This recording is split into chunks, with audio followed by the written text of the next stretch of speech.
Hello दोस्तों, एक बार फिर आपका ड्रीम्स एकेडमी में स्वागत है। मैं शुभम आपको पास्ट परफेक्ट टेंस के बारे में पढ़ाने जा रहा हूं और उम्मीद करता हूं कि आप एक बार ज़रूर इसको सीखेंगे और आसान तरीके से। ठीक है, स्टार्ट करते हैं पास्ट परफेक्ट टेंस।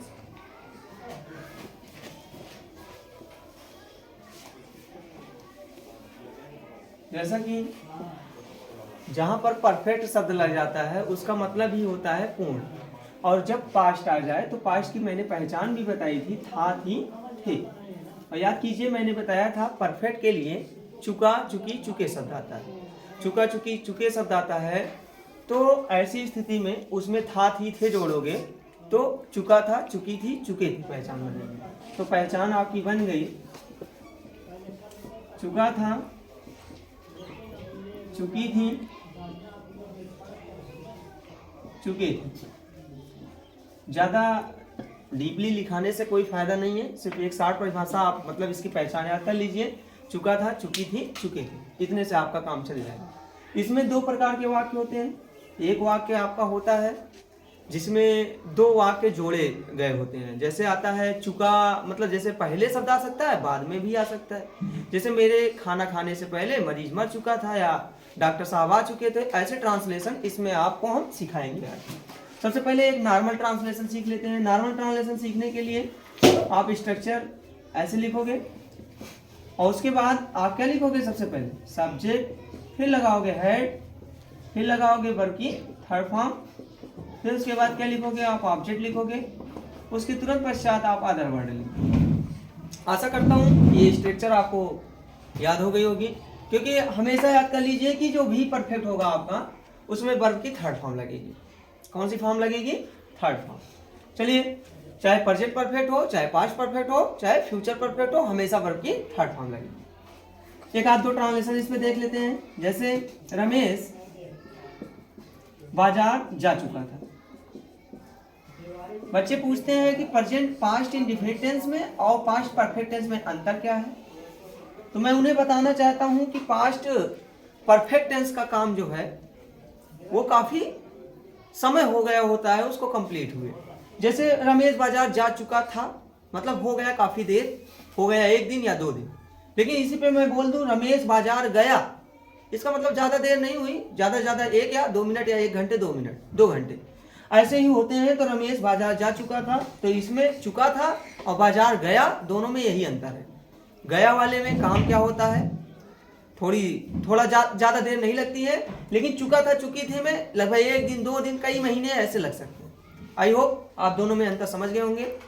चलो देखते हैं। रमेश बाजार जा चुका था, तो रमेश लिखे मैंने सबसे पहला। रमेश के बाद ये बताइए, अब ना तो इसमें एक वचन है ना बहुवचन, हमेशा हेड लगाना है। रमेश हेड, जाना का अंग्रेजी गॉन टू। अब बताइए बाजार जा चुका था, मार्केट, तो Ramesh had gone to market. समझ गए? 2-3 ट्रांसलेशन और देख लेते हैं। जैसे बच्चे नदी में नहा चुके थे। आप देख रहे हैं चुका था, चुकी थी, और आज की बात नहीं कर रहा है, काफी समय की बात कर रहा है। तो बच्चे का अंग्रेजी आप लगाओगे चिल्ड्रेन। चिल्ड्रेन के साथ क्या लगाओगे, हैड लगाओगे। नहाना का अंग्रेजी सब लोग बाथ लगाते हैं, लेकिन टेक के साथ बाथ लगाओगे तो और बढ़िया ट्रांसलेशन बोलने में अच्छा लगेगा। तो टेक की थर्ड फॉर्म हो जाएगी टेक, टू, टेकन। उसके तुरंत पश्चात आप लगाओगे बाथ। और कहाँ नहा चुका था भैया, नदी में, तो इन द रिवर। चलिए दूसरा ट्रांसलेशन एक और देख लेते हैं इंट्रोगेटिव का, क्योंकि हम लोग को सीखना है पहले और बिफोर वाला, जिसमें 2 वाक्य जोड़ते हैं। दूसरा ट्रांसलेशन हम देखेंगे। जैसे क्या मम्मी जी पकौड़े बना चुकी थी। इसी बहाना आपको पकौड़े शब्द की अंग्रेजी भी तैयार हो जाएगी। याद कर लीजिए कि क्या शब्द अगर पहले आता है तो उसके लिए आप हेड लगाओगे। तो हेड लगा दिया हमने मम्मी जी, तो इसकी अंग्रेजी मदर लगाओगे, हेड मदर। बनाना का अंग्रेजी मेक या कुक, तो मेक की थर्ड फॉर्म लगाओगी, मेक्ड लगाओगे। और पकौड़े की अंग्रेजी होता है फ्रिटर्स। क्या होता है, फ्रिटर्स। तो ऐसे ट्रांसलेशन में क्या वाले को यस या नो टाइप बोलते हैं। यस या नो टाइप के लिए आप क्या लगाओगे, हेड शब्द आगे कर दोगे। ओके, चलिए इरेज करते हैं।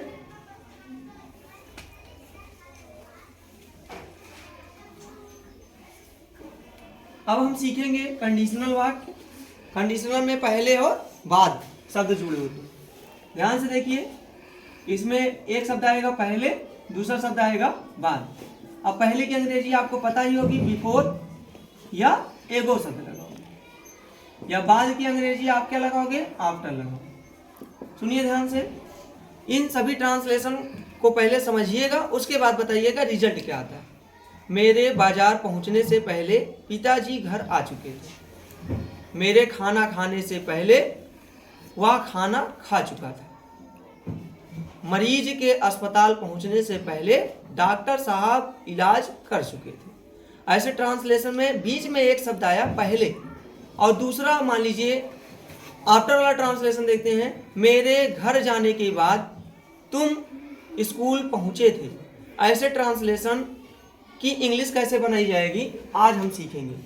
चलिए एक ट्रांसलेशन लिखते हैं, मरीज के अस्पताल पहुंचने से पहले, अस्पताल पहुंचने से पहले डॉक्टर अस्पताल पहुंच चुके थे। डॉक्टर पहुंच चुके थे, अस्पताल कोई जरूरी नहीं है बार बार इंडिकेट करो, अस्पताल पहुंच चुके थे। चलिए इसकी अंग्रेजी बनाते हैं। सबसे पहले आप सोचोगे क्या कैसे बनाएं, तो एक नियम है इसमें, आप पहले वाले शब्द को इंडिकेट कर लीजिए, ओके। फिर उसके बाद क्या करोगे, तिरछा नियम लगाइए, वो वाला आगे बनाओगे, ये वाला पीछे बनाओगे, पहले शब्द को यहीं उतार दोगे। समझ में आया? अब इसमें ये देखिए कौन सा काम पहले हो रहा है, पढ़िए। मरीज के अस्पताल पहुंचने से पहले डॉक्टर पहुंच चुके थे। कौन पहुंच चुका था बताइए, डॉक्टर पहुंचा कि मरीज पहले?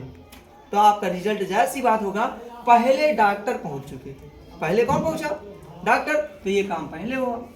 अब मरीज के अस्पताल पहुंचने से पहले, मरीज अभी अस्पताल में नहीं पहुंचा है, उससे पहले डॉक्टर पहुंच चुके हैं, तो ये काम पहले हुआ, तो डॉक्टर वाला ट्रांसलेशन आगे उठा लाइए। तो डॉक्टर, डॉक्टर की अंग्रेजी क्या लिखेंगे, डॉक्टर। एक बात बताऊं, जो काम पहले होगा, नोट पॉइंट बना के लिख लीजिए, नोट पॉइंट में जो कार्य पहले होगा, जो कार्य पहले होगा उसे पास्ट परफेक्ट टेंस में, किस टेंस में, पास्ट परफेक्ट टेंस में। जो कार्य पहले होगा उसको हमेशा के लिए याद कर लीजिए, पास्ट परफेक्ट टेंस में। दूसरा पॉइंट इसमें आप क्या करेंगे, जो कार्य बाद में होगा, जो कार्य बाद में होगा, जो कार्य बाद में होगा उसे पास्ट इंडिफिनिट में, किसमें भैया, पास्ट इंडिफिनिट टेंस में। याद रहेगा, जो कार्य पहले होगा उसको पास्ट परफेक्ट में, जो कार्य बाद में होगा उसको पास्ट इंडिफिनिट में। चलिए देखते हैं, तो डॉक्टर पहुंच चुके थे। कौन पहुंच चुका था, डॉक्टर। वैसे भी फील करो, पहले डॉक्टर पहुंच चुके थे। कौन पहुंच चुका था पहले, डॉक्टर। तो डॉक्टर उठाए, तो मतलब क्लियर हो गया कि ये काम पहले हुआ आपका, और जो काम पहले होगा उसको आप ऐसे एरो कर लोगे और लिखोगे पास्ट परफेक्ट। ओके, ये वाला काम बाद में हुआ, इसलिए इसको लिखोगे पास्ट इंडिफिनिट टेंस। अब अंग्रेजी कैसे बनाएंगे, पहले डॉक्टर पहुंच चुके थे, पहले का अंग्रेजी आगे लिखना नहीं है। डॉक्टर पहुंच चुके थे तो डॉक्टर की अंग्रेजी क्या लिखोगे, डॉक्टर। अब हेड लगाओगे, फिर उसके बाद पहुंचना का अंग्रेजी रीच्ड लगाओगे, तो डॉक्टर हैड रीच्ड। और पहले की अंग्रेजी क्या होगी, बिफोर। तो डॉक्टर हैड रीच्ड बिफोर, मरीज के अस्पताल पहुंचने से पहले। ये वाला काम पास्ट इंडिफिनिट में होगा, और वर्ब की सेकंड फॉर्म लगेगी। मरीज की अंग्रेजी होता है पेशेंट, तो पेशेंट की स्पेलिंग लिखेंगे PATIENT, पेशेंट। अब पहुंचना का अंग्रेजी रीच होता है, पास्ट इंडिफिनिट में बदलना है, इसलिए लगेगा रीच्ड। तो बिफोर पेशेंट रीच्ड हॉस्पिटल। आशा करता हूं ये ट्रांसलेशन आपको समझ में आ गया होगा। रोक दी। चलिए, हमने 3 ट्रांसलेशन लिखा है, और आप देख रहे हैं लास्ट में चुका था, चुके थे, चुका था, चुके थे।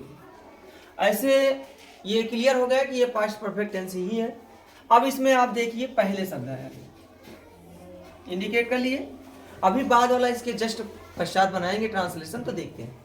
तो इसमें एक पॉइंट ये मिला कि सर ने बताया जो कार्य पहले होगा उसको पास्ट परफेक्ट में बदलेंगे। आप फील कीजिए कि अध्यापक के कक्षा में पहुंचने से पहले, मतलब कक्षा में अध्यापक नहीं पहुंचा, उससे पहले विद्यार्थी वहां जा चुके थे। विद्यार्थी वहां जा चुके थे। इसका मतलब ये काम पहले हुआ, तो ये काम जो पहले हुआ इसको आप बदल दोगे पास्ट परफेक्ट टेंस में। अब ये वाला काम बाद में हो रहा है, तो जो काम बाद में होगा उसको पास्ट इंडेफिनिट टेंस में। तो पहले का अंग्रेजी तो बीच में ही बनानी है, विद्यार्थी वहां जा चुके थे तो विद्यार्थी का अंग्रेजी, स्टूडेंट एक तो है नहीं, जा चुका था तो एक होता है, स्टूडेंट्स तो स्टूडेंट्स लिखा जाएगा। पास्ट परफेक्ट टेंस में हैड लगता है तो स्टूडेंट्स हैड हो जाएगा। जाना का अंग्रेजी गो, गो की थर्ड फॉर्म गॉन, और वहां का अंग्रेजी देयर, और पहले का अंग्रेजी क्या लगाओगे बिफोर, तो बनेगा students had gone there before. अध्यापक, अध्यापक की अंग्रेजी लिखोगे टीचर। अब इसमें लगाना है पास्ट इंडेफिनिट, दुनिया का इकलौता ऐसा टेंस है जिसमें वर्ब की सेकंड फॉर्म लगती है। तो पहुंचना का अंग्रेजी रीच, रीच की थर्ड फॉर्म लगाओगे रीच्ड, तो टीचर रीच्ड कहां पहुंचने से पहले, इन द क्लास।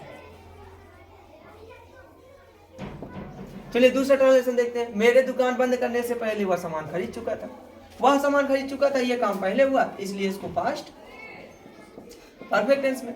यह काम बाद में हो रहा है इसलिए पास्ट इंडेफिनिट टेंस में। ट्रांसलेशन को अगर आप फील कर लेंगे ना तो आपका ट्रांसलेशन सही हो जाएगा। वह सामान खरीद चुका था, इसकी अंग्रेजी पहले बना लीजिए। ही हैड, खरीदना का अंग्रेजी क्या लगाओगे बॉट, बाई की सेकंड थर्ड फॉर्म क्या होगी बॉट, तो ही हैड बॉट। सामान की अंग्रेजी थिंग्स होती है, लगेज होती है, गुड्स होती है, जो आपको अच्छा लगे वो लगा लीजिएगा।